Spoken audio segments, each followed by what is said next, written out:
Okay. அப்ப அந்த நிலைமை வரக்கூடாதுன்னா, இந்த 8 லட்சம் கோடி ஏன் கார்ப்பரேட் நிறுவனங்களுக்கு தள்ளுபடி பண்றீங்க? கார்ப்பரேட் நிறுவனங்கள் வந்து ஏழைகள் கிடையாதே.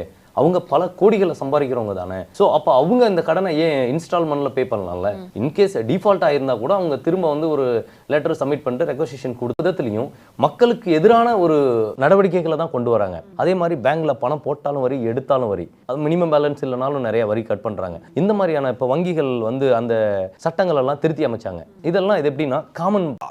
கடந்த 4 ஆண்டுகளில் வங்கிக் கணக்கில் குறைந்தபட்ச இருப்பு இல்லை என்று கூறி ஏழை மக்களின் பணம் 35,000 கோடி ரூபாய் கொள்ளையடிக்கப்பட்டுள்ளதாக அவர் குற்றம் சாட்டியுள்ளார்.